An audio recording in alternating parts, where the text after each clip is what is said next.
Our speaker tonight is a good friend, and I never say old friend. We've been friends quite a long time, but neither of us are old. No. And I'm older than her. Dr. Karen Steele is from the Midwest, but like many of us, was divinely led this way some years ago.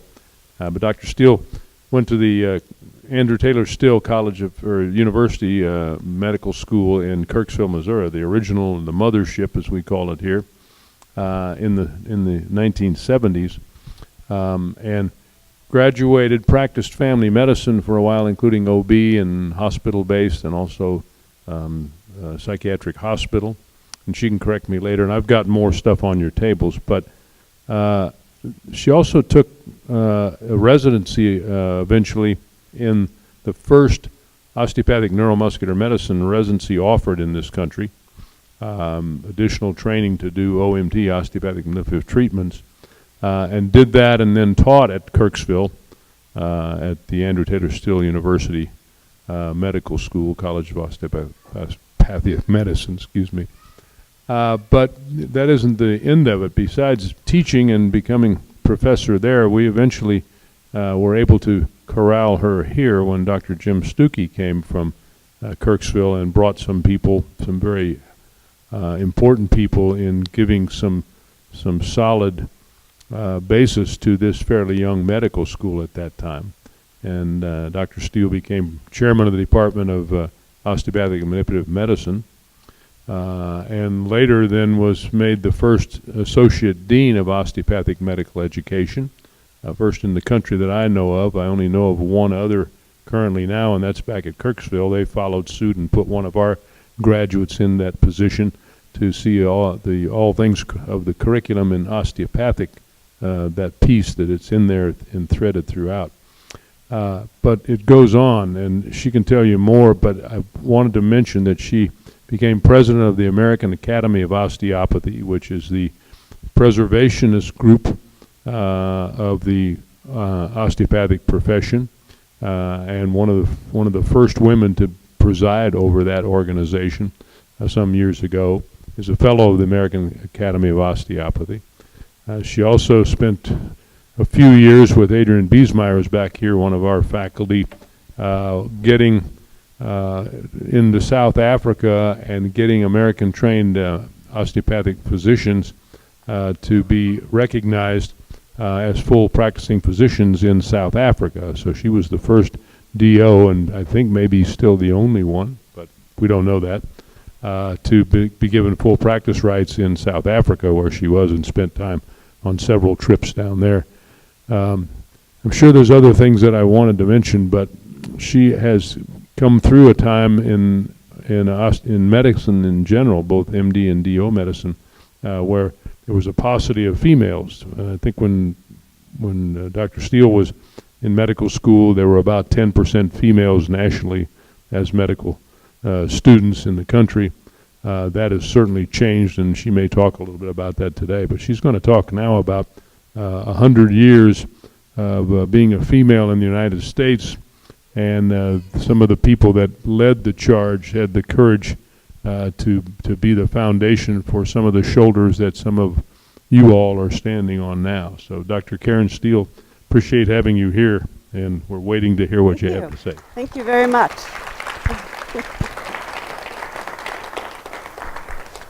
Can all of you hear me? Am I good? Not buzzy? Okay. Well, the life of a woman in the U.S. We're going to go over stories from the last 100 years. Now, this is going to be based a little bit in medicine and osteopathic medicine, since this is Celebrate Osteopathic Medicine Week, but not entirely. Now, there are a few slides I am bringing forward to tonight that I used yesterday, and this is one of them. We'll start out with 1892. And in 1892, the first osteopathic college was in Kirksville, Missouri. 6 of the 22 women, or 27%, were women. Now, this was unusual because the women were recruited to the school, not grudgingly accepted, and they were given the same curriculum as the males.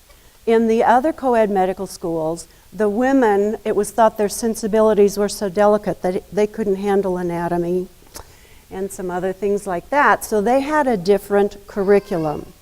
Not so at the American School of Osteopathy, the ASO. They did well, according to Dr. Still, and 4 out of the 6 graduated. You know, that's a pretty good graduation rate. And this book right here by Thomas Quinn is a very nice little summary of important osteopathic physicians that have been women throughout, you know, from the beginning, from 1992 on. So if you're interested in that, it's a sweet little book. But now let's jump backwards. It's hard to imagine that these women that were admitted to medical school and graduated couldn't vote. Isn't that such an odd, it's just hard to imagine.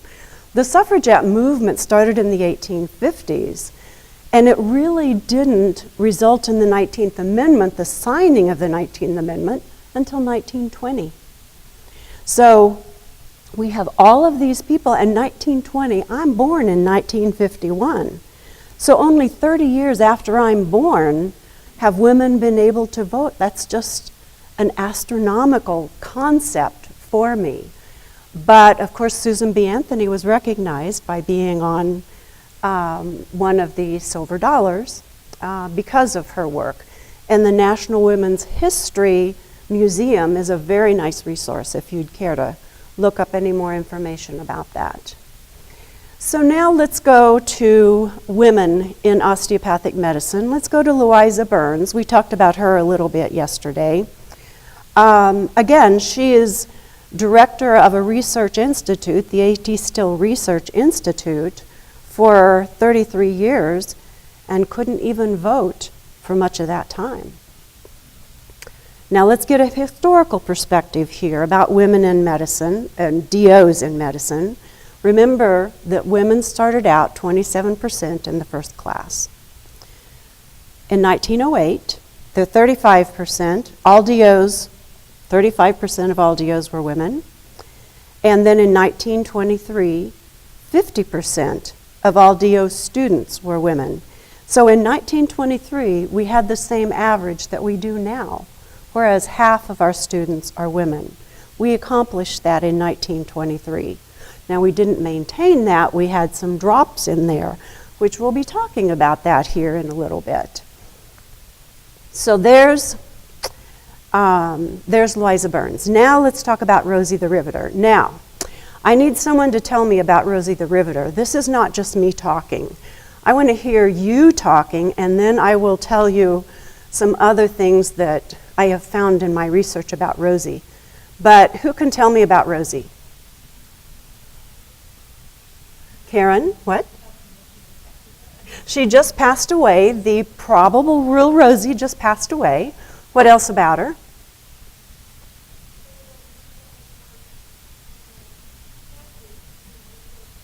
Exactly. It was a government campaign to get women to support the war effort. So it was, an ad campaign that was created and modeled after a fictitious person that was, kind of a real person, actually. Now, let's talk a little bit about Rosie. We can do it. Now, Rosie was a riveter, which is a pretty hefty occupation there. So this campaign stressed the patriotic need for women to enter the workforce. So let's talk about women in the workforce, in the World War II era. It increased from 27% to 37%.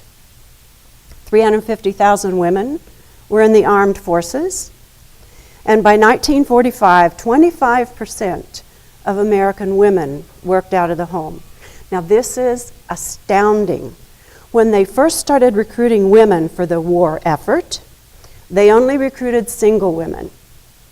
Then they needed more help, so they recruited married women with no children.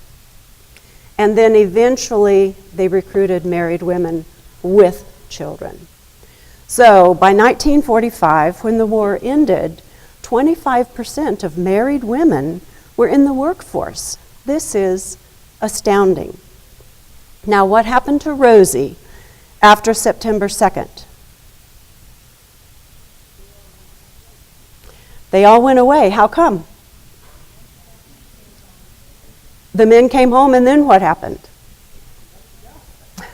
They were given pink slips because it was not okay to hire a woman for a position that a man needed in order to support a family, and a woman didn't have to support a family. And it was the man's job to support that family, so the women got pink slips. And we believe that if we want to do something, we can do it, right? That is just our belief. It was not that way in 1945. You did not have options. You didn't have loans. The societal expectation was for you to stay home, get married, and have a family. You went from your home to your husband's home. So pink slips ended Rosie the Riveter. So 1950s, there was another ad campaign by the government to encourage women to be happy going back home. So we were so excited about our feather duster, and we loved our Maytag, and we really liked our Care canning jars. You can see that I don't believe that. My mother was a mother in the 1950s, and I know what it was like for those women. Not that she was a Rosie the Riveter, but she was a young mother in the 1950s, and I know that that wasn't her greatest joy, canning and gardening. Now, who knows about this movie, Big Eyes? Okay, and tell me about the story of Big Eyes. It's a true story. So, yes, David, please. So, Bob, can you hand the mic? David, would you mind saying that again? So, I'm sure some of you in the back really didn't hear that. So it's a great film.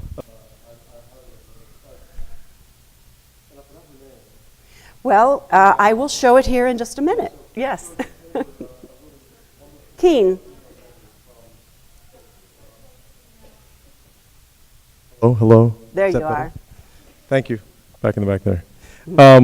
So a lady painter in San Francisco was super gifted, and she was discovered by and then exploited by. It was her husband, right? Mm-hmm. Yeah, her very own husband. Sorry, I missed that part. A man who he was a then she gallerist. married. What's that? A man who she then married. Yeah, she then married, and so he passed her paintings off as his paintings, and saw nothing wrong with that. You know, she was doing the work, she had the talent, and I mean, it's so much more than just the film is a good film. You know, I don't usually say films are good films, go see them, but I will tell you this is one to do that with, because there's a lot of, especially as physicians, there's a lot of elements of human interaction and familial interaction, and the subtle signs and not so subtle signs of abuse and exploitation, mm-hmm. and it's pretty creepy. But I won't tell you the end of the movie, but I'll let Karen do that. Yes, thank you, David. I will tell you the end of the movie, because here it is. Her name was Margaret Keane, and yes, her husband started passing off her paintings as his, the big doe eyes. This is a true story. And then she got wind of it, and she didn't stop it. She was afraid. She was victimized.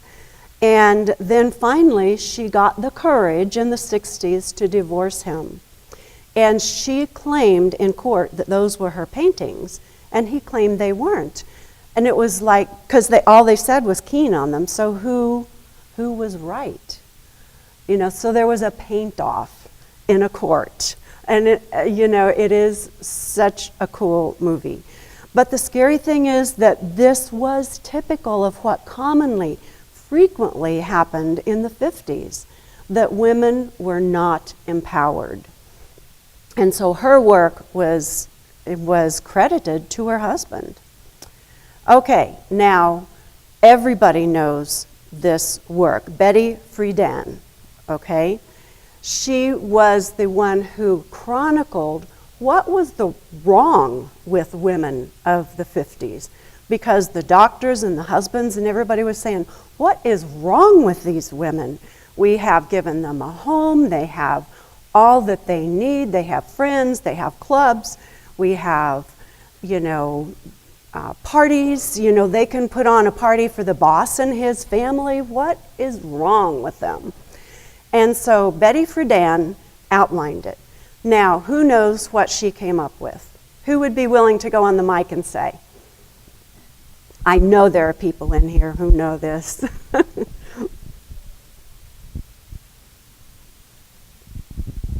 Judy is going to say, right? Are you going to say? No. Oh, well, I think the gist of it can always be there. Well, let me tell you, okay? I will tell you. She called it the feminine mystique, and she published it in 1963, and it was an ennui. It was, why are women so sad? And it's because they didn't feel that they had value beyond being a wife or a mother or a housekeeper, but they didn't feel like they had personal value. And there was no STEM for them, let me tell you. She outlined, she went to Smith or Vassar, one of those herself, and she talks about the curriculum for women then was essentially housekeeping, how to run a house, the social sciences, how to put on a good party, things like that. And they were discouraged if they wanted to go into architecture or some other STEM, any sort of scientific achievement. Now, she noticed that the dress size dropped 2 sizes over 30 years. Don't you remember in Leave It to Beaver and Father Knows Best how they have these 17-inch waists? I mean, we're going back to Scarlett OHara here, And this was what was expected of the women at the time. And the doctors called it housewives' chronic fatigue. Karen, can I just mention what, Yes. or you mentioned what STEM is, STEM. There are some that may not know that. STEM, so science, technology, engineering and mathematics. Mm-hmm. And it's still commonly used these days in looking at Right. education and Right, jobs. and STEM, encouraging STEM for women especially, but encouraging STEM for everyone who has an interest in that. Now, the 1950s was also a time of fear. So who knows what the picture is on the left? A bomb shelter, a fallout shelter. We had one in our basement. I mean, it was just our basement with a bunch of extra rations down there, but a lot of people had bomb shelters. Well, what's in the middle? The Greenbrier, of course, and the clinic that was built on top to disguise the bomb shelter underneath, which was then uncovered in 1992, the year we moved here.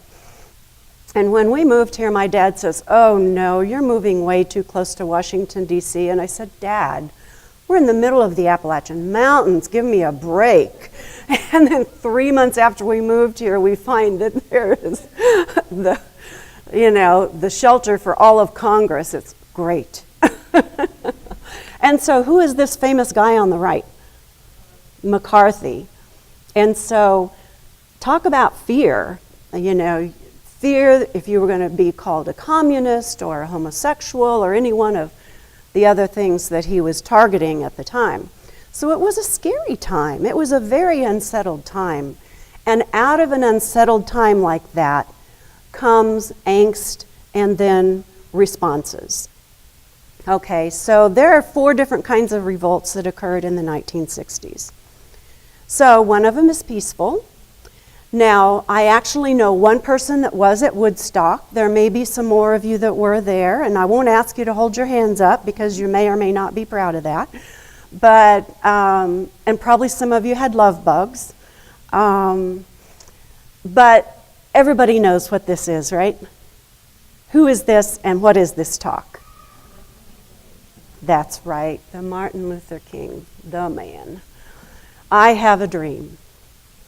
And so that was 1963, and he promoted civil rights activism by civil disobedience and nonviolence. And he got that idea from whom? Gandhi. And who did Gandhi get his idea from? One of our own poets. Yes, Thoreau. Henry David Thoreau, and his little essay is on civil disobedience. Just a tiny little essay. And so, on civil disobedience. So he got the Nobel Prize in '64 and then was assassinated in '68. So let's talk about the Albany movement, and I'm bringing this in, it's still part of the civil rights movement, but because I want to talk about a woman here. The Albany movement was actually part of this, and very early in the civil rights movement. This man here is a DO, Bill Anderson. And he's been here to our campus many times. Now, his wife, Norma, this picture is when they are being let out of jail. They had been jailed for their civil disobedience. He graduated from medical school, from osteopathic medical school in Michigan, and he wanted to stay there. And actually, her part of the autobiography is the more gripping, in my opinion, because he was going to stay there in Michigan. There was very little racism there. He could go into this great little practice. And his wife said, no, we have to go back to the South. And go back to the South where there were colored seating in the restaurants, and where there were colored water fountains, and where there was colored seating on the bus. She said, we have to go back. And so it was because of Norma that they actually went back. And then on the left here is a picture of one of the demonstrations during the Albany movement, because they moved to Albany, Georgia. So of course he and Dr. Martin Luther King then joined the Albany movement soon after Dr. Anderson established it. But I have to tell you, Dr. Anderson was a great friend of our institution and of many of the osteopathic colleges. He came here many times to speak. And when I was president of the American Academy of Osteopathy, I was at an AOA meeting, American Osteopathic Association meeting, of all representatives of all the DOs across the US. And every 3 years, they review all of their policies. And one of their policies was to encourage desegregation and to encourage inclusion in the administration of the AOA, the American Osteopathic Association. And, you know, the person that was proposing the bill, he says, as you can see, we have a woman on the board, you know. We've had a black president, so we don't need it anymore. And so Dr. Anderson got up and, you know, he's just like a preacher, let me tell you. I mean, he and Martin Luther King, they came out of the same cast, really. And so he got up, and for about 20 minutes, he talked about what it would do to the American Osteopathic Association if they let this rule die. And so he had people stand up who were of color, and people stand up who were women. And it was his opinion that women and people of color were both brought to the US and treated unequally. And so it was his opinion that treating one badly, you treat them all badly. And so guess what? That amendment was ditched. But he was so eloquent.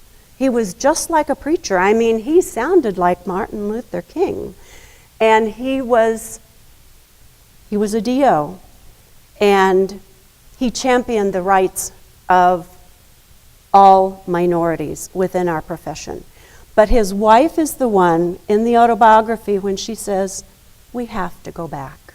We cannot leave them down there in that situation with segregated fountains and segregated buses. So this is an amazing man. He is still alive. His wife has since passed. Okay, so there they are leaving jail. They had a person that watched their children whenever they ended up being rounded up and put in jail. Can you imagine having to have a person on call for when you're put in jail for civil rights? I mean, that was the life then. He also became president of the American Osteopathic Yes, Association. he was president of the American Osteopathic Association, and wonderful man. So now let's talk about another wonderful person, Katherine Johnson. Who knows anything about her? She grew up in White Sulphur Springs. What else?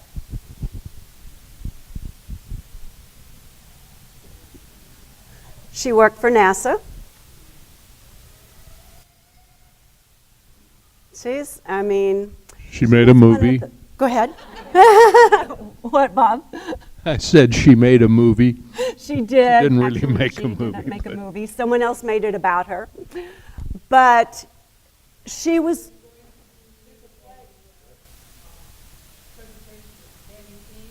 Yes.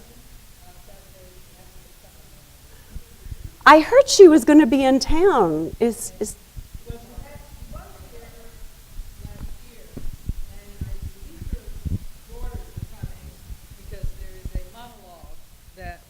There's Tell a us monologue that has been written, and her daughters are coming, and if she's very spunky, so she'll probably be here too.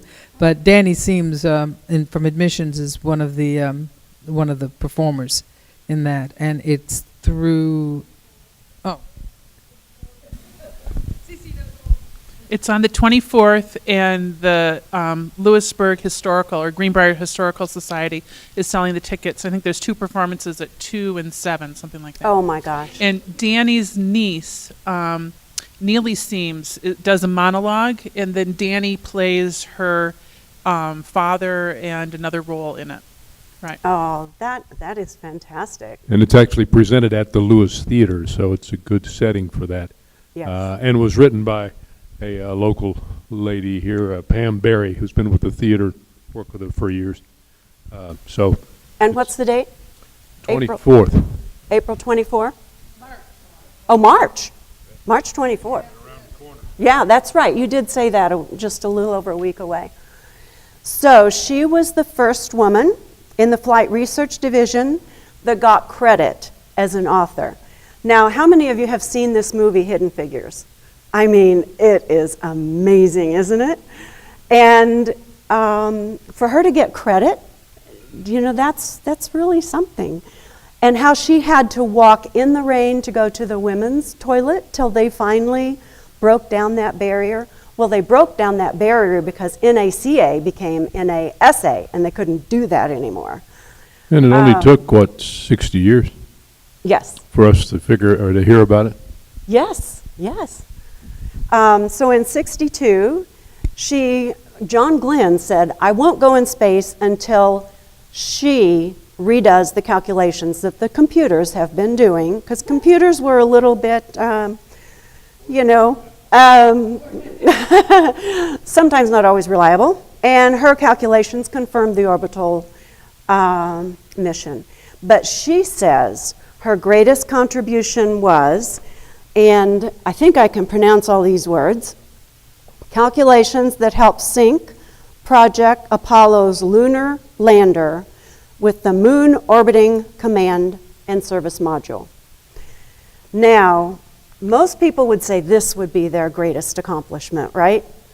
I mean, she gets the Presidential Medal of Freedom. She's 97 when she gets this. Isn't that something? But, I mean, quietly going about her work and doing phenomenal stuff. And it wasn't even until the daughter of one of her colleagues heard about her that daughter then wrote the book, which then became the movie. Yes? Yes. Yes, Mattel has a Barbie doll of her now, which is so wonderful. Now, let's talk about the legal revolt of the 1970s. And this book describes it, the Good Girls Revolt. On March 16, 1970, Newsweek published a cover story on the feminist movement. Little did they know that by asking and commissioning for that article, they were untopping a volcano. Because that same day that it was published, 46 Newsweek women sued the magazine for discrimination. In hiring and promotion, it was the first female class action lawsuit. Now, what happened? Did they win? Yes, they did. And out of that has come our Prime original series, loosely based on that. But then what happened to all of these women? Well, we know about some of them. Lynn Povich did very well. But for many, the suit was radicalizing and empowered them to find themselves and fight back. Some of the others, this is the first time many of these women have been in the foray. You know, when they started at Newsweek, they were allowed to be, just reviewing script. And then for them to be moved up now to be writers and to even think of being editors, this is new. And when you don't have your mother to show you the way, because our mothers could not, because they were sent back home in the 50s, how do you do this? And so many of these women, they had the chutzpah and they did it, by golly. Others lost their way and weren't prepared to navigate because it was not easy. It's not like the majority that are already there who are males say, well, sure, we love to have you in the room and we'll make a round table so you can be there right with us. Now, that's not how it happened. And you have to have a little chutzpah in order to be able to enter that foray. 47 started it, enough finished. Now, let's go on to 1970 and the Vietnam War protests. Now, where is please come up. And Dr. Foster, will you give her a microphone? I'm going to have our student, what is your name again, please? You'll tell us. She's going to say the name of this very famous and brave woman. First, tell us your name.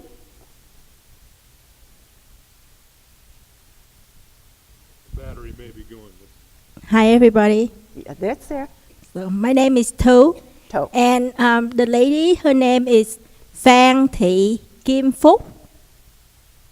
Would you like me to say it again? Phúc. Phan Thị Kim Phúc. Kim or Kim? Kim. Kim. Yes. Okay, so I think most of us call her Kim. Thank you very much. So we're going to talk a little bit about the Vietnam War protests. First, let's do Kent State. Many of you, some of you maybe, remember Kent State, May 4, 1970.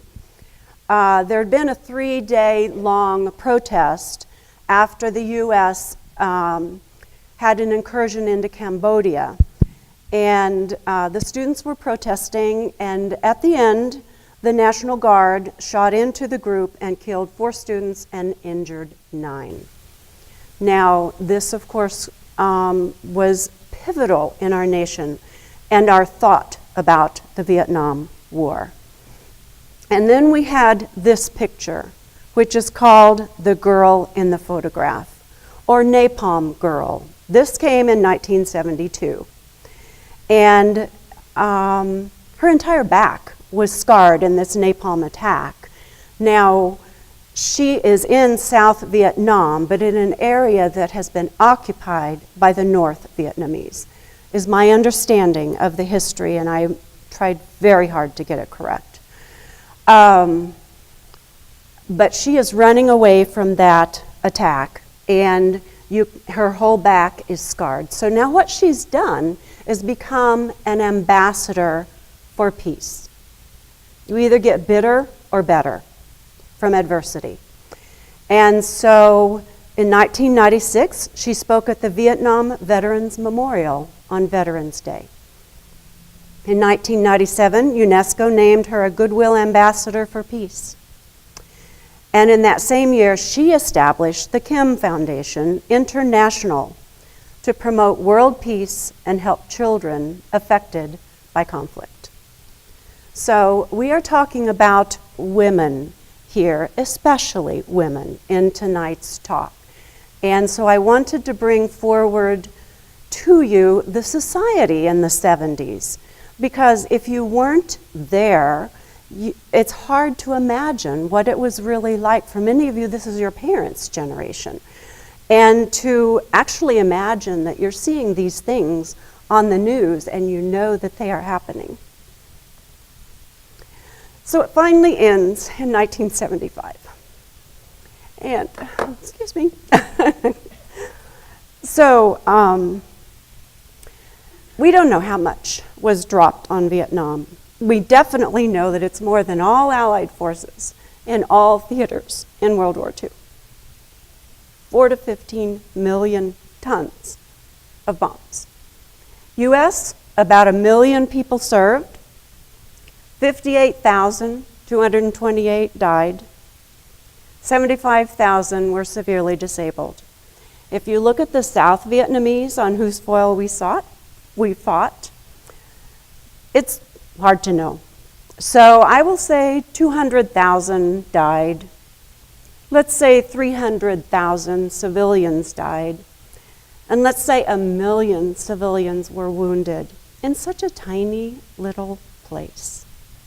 So this defined our era. And so you can see a veteran Marine here in 2002. So where were the women in the 1970s? They're not there.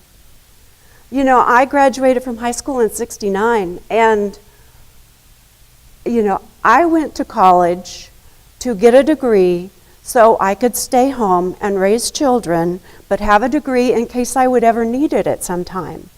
I mean, I think most of the women of my generation, that's kind of how you went to college. And then if you had the opportunity and the bug, then maybe you were able to do something else. But the loans that are out there now, they were not there then. So opportunity was growing at the 1970s. But look at what's going on with STEM here. I mean, you're talking about 3% in engineering to the big number of 17% in social, 61% in social science. So the role models, where are they for the young women? They're not there. So we started out. We didn't have a playbook. We weren't exactly welcome, women, I mean, in the workforce. So you can see my graduation here in 1978. And you can also see Candace Pert, whom many of you know. Candace Pert, you know of her work, right? She was very, very famous researcher, died in 2013. And she published Molecules of Emotion, which is a fantastic book. That it's a little slow reading, but it's just so wonderful to explain gut feelings, our gut emotions. And so she discovered the opioid receptor. We knew it was there. She's the one that discovered it. She developed the biomolecular basis for our emotions. And the Lasker Award is a US award that is given before the Nobel Prize. It's kind of a stepping stone to the Nobel. And she was turned down for that because there were 4 people that were in the running for it, and so she was a female, and I don't know if that's why, but she was not included in the list. So she never got the Lasker Award, so she never got the Nobel Prize, which is such a shame. She was an AIDS researcher before she went out on her own, and then started working with peptide T. Quite a woman. Her book, you can see that why, in a way, that she was turned down for this award, because she didn't have the social skills to navigate the scientific community. She had no one to teach her. None of us did. And so when she's navigating these worlds and she's confronting her male colleagues, and she is, demanding credit for her work rather than collaborating. She didn't know the rules of the game. And now women do, because women like this woman, like Candace Pert, and like myself, and like Adrienne Biesmeyer, and like everybody else of our generation, we're making sure that those behind us know the rules of the game, know how to talk.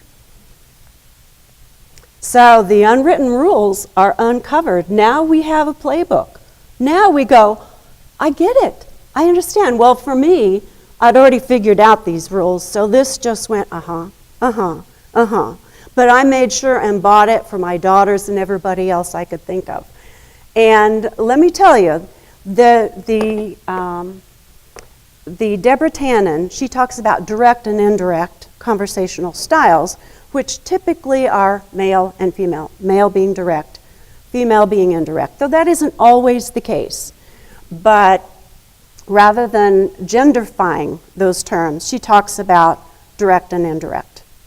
And she talks about a plane that went down in the Potomac and how the co-pilot 3 different times asked the pilot to check about ice on the wings, but he never did say that. Will you check for the ice on the wings? He said, boy, it's really icy out there. This came from the black box, right? So 3 different times he used indirect terminology to get the attention of his pilot, who never did de-ice the wings, and so the plane went down in the Potomac. And so from this, and analyzing lots of conversations, she comes up with this idea of direct and indirect. And these are some of her messages. Don't wait for a break in the conversation, interrupt.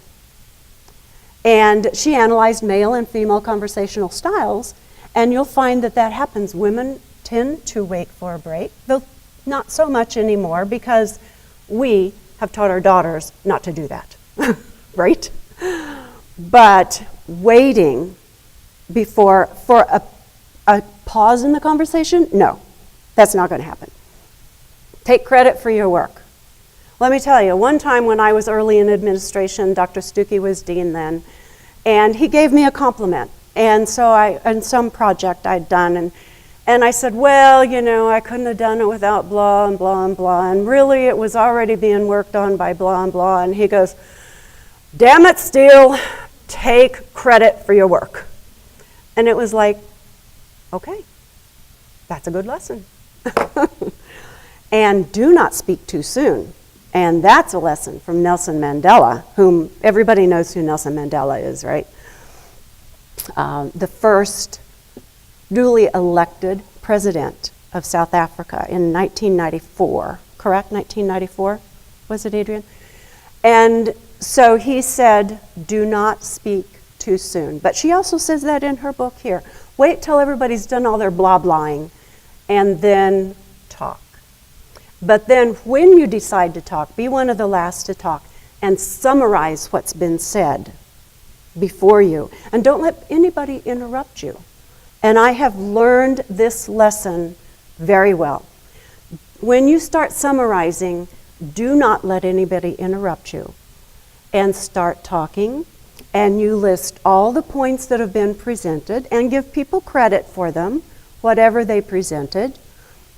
And then you say, this brings me to the conclusion that, or our best course of action is. And I found that to be very helpful when I first started in administration in the hospital, because I had one of the quite irascible internists. He always wanted me in the meetings because he said I could summarize it and bring a consensus. And it was because I waited till everyone had talked, and then I summarized it and made a proposal that seemed to be the best proposal for the moment. So talking 9 to 5 was really one of the first guidelines. It was a little late for my generation, but it was very good for my daughters, for that generation. So now we have one of my classmates in 2000. We're taking charge. So we're coming close to the end here, and then we'll have questions and comments. But Dixie grew up she was born in 1953, grew up in the rural Midwest, just like I did, graduated from KCUM 2 years after I did. And in 2001, she did a bunch of other administrative stuff first. You don't just start out being founding, VP and dean. But in 2001, she became the founding vice president and dean of the Edward Via College of Osteopathic Medicine. That's huge. So what she was able to do, it didn't exist before, so she was able to say, how big of a library do I want? And do I want that library to be electronic or books? How many faculty do I want, and how do I want to distribute them among the different sciences? Do I want to do international rotations? She could ask every question, everything was on the table. And out of that, she has created 3 branch campuses, and she's created medical clinics that all of her students go to, and one or the other of them in Dominican Republic, Honduras, and El Salvador. Can you imagine? And then in 2015, she became president and provost. And what she says, my personal mission is to help provide more physicians for rural communities. We're trying to build a medical school that will produce compassionate, caring doctors who want to work in rural areas. So, there's Dixie, one of my classmates. Now, here we get into one of your classmates. This is 2010. We have a new generation. We have Sheryl Sandberg. She is such an inspiration for young women. She's at Facebook now. She wrote Lean In, and then has written 2 other books since then. But prior to Facebook, she was a whole bunch of different things. But these are the title of a couple of her chapters. I think they're very interesting. Sit at the table. You've heard the term, the world is run by those who show up, right? You've heard that? So be at the table. Yeah. It's a jungle gym, not a ladder. Isn't that a cool idea? It's not a straight path up. It's a consortium. And there are a lot of other people on that jungle gym at the same time that you have to work with. Are you my mentor? Find a mentor. Confirm a relationship. She is strongly supporting that. Don't just do it on your own. I mean, my generation had to do that. Yours does not. Seek and speak your truth. Don't leave before you leave. Isn't that a cute one? And the myth of doing it all. Truly, the myth of doing it all. And she created leanin.org, a nonprofit, and empowers all women to achieve their ambitions. And then, of course, as you probably know, her husband died on the treadmill when they were in Mexico vacationing. And then after that, she wrote another book. Does anybody remember the name of it? But anyway, she wrote another book about what it's like to do it on her own. And now we have Kelly Ward, 2010, leading the way. Kelly was a 1969 graduate of here. And in 2012, she's always had political aspirations. She was in politics as a student as well. 2012, she won a seat in the Arizona State Senate. She gave that up in 2016 to run against U.S. Senator John McCain in the primaries. Well, she did lose, But 2018, she's going to run against Senator Jeff Flake, and he recently announced his resignation or his retirement from the Senate. Currently, there are 3 MDs that serve in the U.S. Senate, and all are men. So if she is elected, and there are no other female DOs elected, or DOs elected, at this point it looks like she'll be the only DO and the only female doctor in the U.S. Senate. That's pretty impressive. And she's one of our graduates. We can claim her. So let's look at women in the workforce. 24% in STEM are women. And that was in 2011. 24%. 2016, we're doing much better in osteopathic medicine. Let's look at this. 40% of all DOs in active practice. 56% that are less than 10 years out, not 10 years old, less than 10 years out.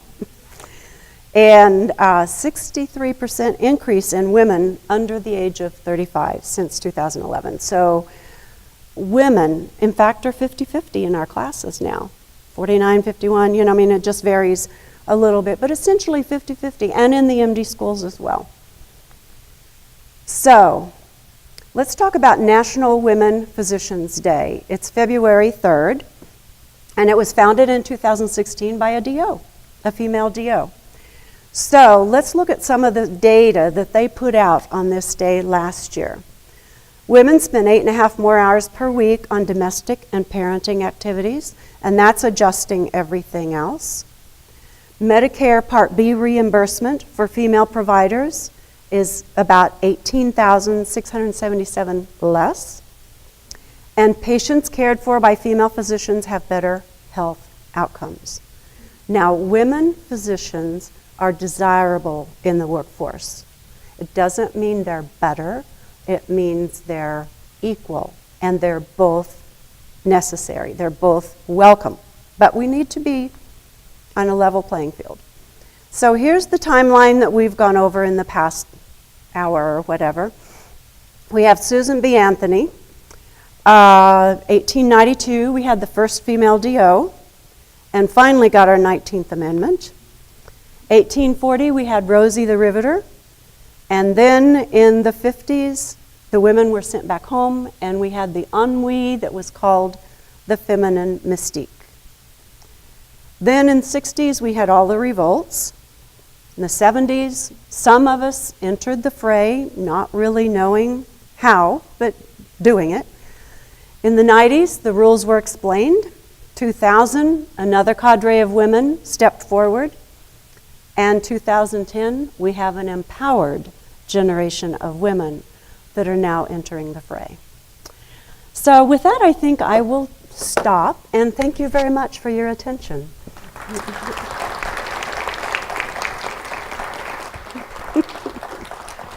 Thank you, Karen. I'm going to open up for questions in a couple of minutes. I wanted to say, though, that my doctor, the last 25 years, maybe I should say doctors, have been female. So I had some intuition about that or something before. Adrian has a Glad comment. you brought that up Thank because I you. thought back, I said, yeah, I made a good choice. Adrian has a comment, please. Yes, Adrian.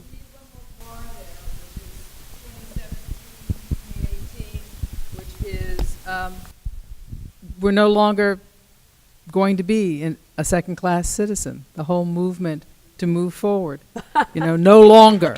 So we've got to have a bar added, 2017, 2018. And the other is that the the present executive director of the AOA is an African-American woman whose name is Adrian, but it's not me. But she spells it the same way, so it's Adrian White-Faines. And she's lovely. And almost as nice as our Adrian. And there was a comment here. Comment? Yes? In the tan sweater? No? Oh, okay. Anybody else? Other questions? Or Yes, Judy? Wait. Here's a mic for you. I recently went to a women's march, and I was getting out my old buttons. And in the 80s, I worked for the Equal Rights Amendment, which, of course, never happened. But And I had a button, and it was 59 cents, which is how much women in the 80s were making compared to men.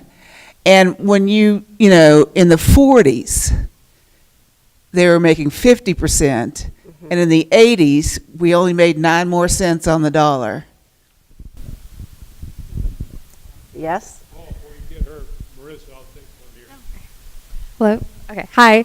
My name is Jenny. I'm a second year. So we had a conversation in one of our classes about money matters, and we also were presented with some facts on gender gap in pay. And so I was wondering what you think that, I guess, this generation can do in order to close the gap. To close the gap, well, I think this slide is incorrect when it says that women only make $18,677 less. That is Medicare Part B analysis, and that was for 2006. It was published in 16, so it was probably 15 data. The gap between what men and women make in medicine is bigger than $20,000 for equal work. But we do have to be sure we talk about equal work, because what typically happens is the women, and this was accounted for in the women work 8.5 more hours per week on domestic. They accounted for all the other things. But women do tend to take on many of the house maintenance issues. Somebody has to. There has to be a division of labor when there are children involved. And each couple decides that differently, no matter what their professions are. And so making sure that that division is equitable is something that if the woman wants to, she's going to have to be sure that she finds someone to marry or to be with long-term who is of the same mind. And then she has to be sure that it happens, because it's not naturally going to happen, because so many of the duties tend to fall to the woman, just kind of in societal expectations. So some of that is activism, which is not done yet. It's totally not done yet for equal pay for equal work. But I think women are going to have to be careful to be upfront with their partners, male or female partners, whoever their partner is, to be sure that that is clearly defined. But no, women are not equally paid for men for the same work, even in medicine.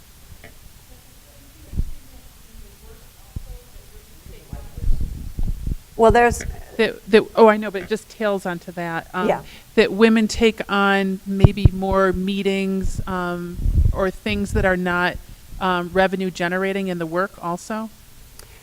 Well, that's an interesting question. I think we, as women, might want to default to that, and if we don't, then we're kind of looked on as a little bit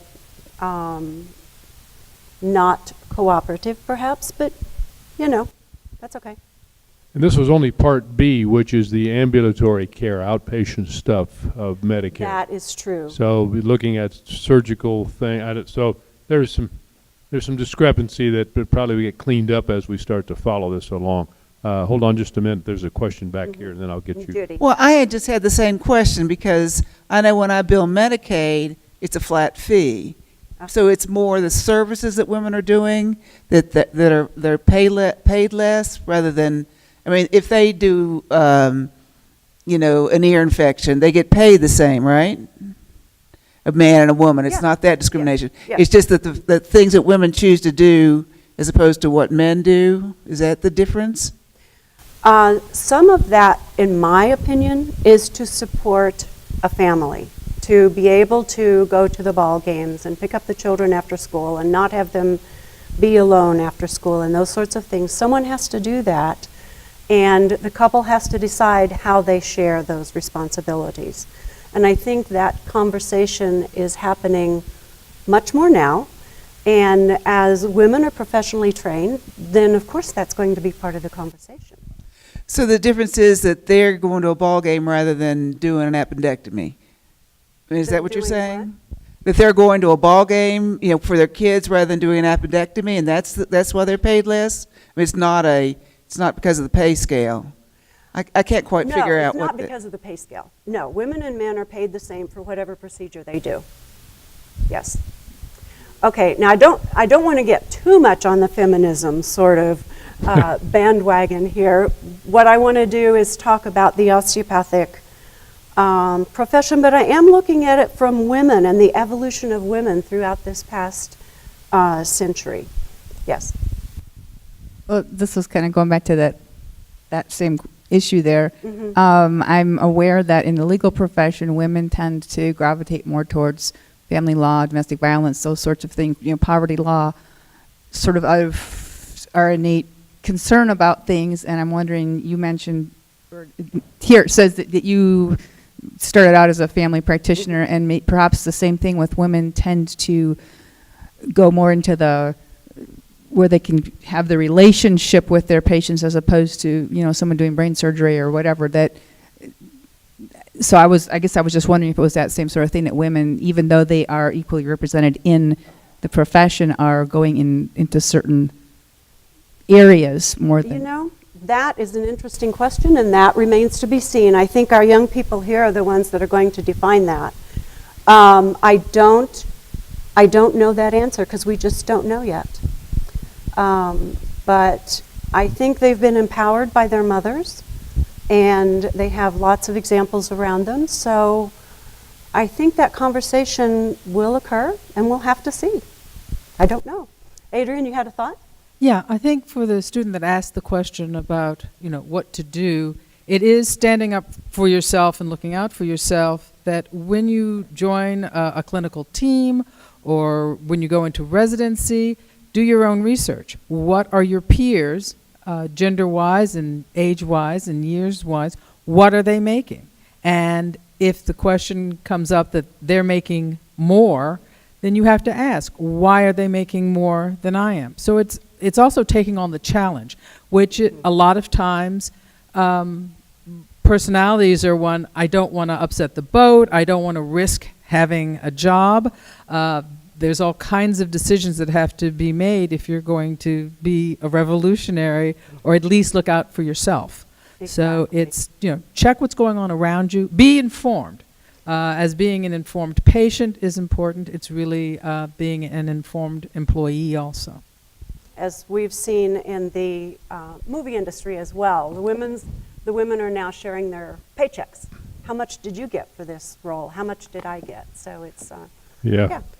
I want to say one other thing, and that is in the meal you may have noticed that it didn't seem to be much meat there. Where's the beef, right? Where's the beef? Or chicken or whatever. I do that on purpose because this is a plant-based diet, no dairy and other things, so that you can see what it is to eat and be able to reverse your type 2 diabetes completely on a plant-based diet, and that's the research now coming out of George Washington University and NIH. Can reverse your coronary artery disease, cerebral artery disease, etc. So even if you don't have anything to reverse right now, think about the prevention thing. So I want to thank Chef Adam and all of his crew for all they've done as well. So I think I'm going to close it now.